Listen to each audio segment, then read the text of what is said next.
Hello বন্ধুরা, আমি কৌশিক। আপনারা দেখছেন টিএসপি কম্পিউটার। আজকে শর্ট ভিডিওতে আপনাদেরকে দেখাবো আপনারা 1 মিনিট থেকে 2 মিনিটের মধ্যে কীভাবে ছবির ব্যাকগ্রাউন্ড রিমুভ করতে পারবেন ওয়েবসাইট থেকে। তো প্রথমে আমি গুগল ক্রোমে চলে যাওয়ার পর আপনি এখানে সার্চ করবেন রিমুভ ব্যাগ সার্চ করার পর আপনাকে এরকম একটা আপলোড ইমেজ, এরকম একটা স্ক্রিন চলে আসবে। সেখানে আপলোড ইমেজের জায়গায় ক্লিক করবেন। যাওয়ার পর যেখানে আপনার ফটো আছে সেখানে আপনি ক্লিক করবেন। যে কোনো একটা ফটো চুজ করবেন। নিচে দেখুন ডান অপশান, ডান করবেন। ছবিটা প্রসেসিং আপলোড হচ্ছে, প্রসেসিং হচ্ছে। দেখেন কত সুন্দর রিমুভ হয়ে গেল।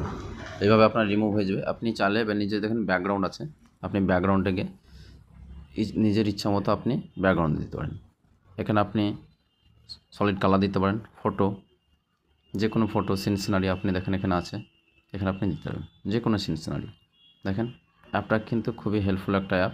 আপনি 1 থেকে 2 মিনিটের মধ্যে এটা আপনার যে কোনো ছবি যে কোনো জায়গায় দিয়ে খুব সুন্দরভাবে ছবিটা ডাউনলোডও করতে পারবেন। আমার ধরেন এটা পছন্দ হয়েছে, ঠিক আছে, আমি এবার এটাকে ডাউনলোড করা। দেখেন বাম দিকে নিচে আপনার ডাউনলোডে ক্লিক করবেন। উপরে যে প্রিভিউ আছে সেখানে আপনি এটা ফ্রিতে করতে পারবেন। আর নিচেটা আপনার কিছুটা আনলক আছে, সেটা আপনার পেড ভার্সন লাগে। আপনি উপরটা ফ্রিটা করবেন, এবার ওপেন করবেন। দেখেন এখানে সুন্দরভাবে কিন্তু ছবিটা ডাউনলোড হয়ে গেছে। আপনারা এইভাবে খুবই সহজে করতে পারবেন। আজকের ভিডিওটা এরকম, এই পর্যন্ত।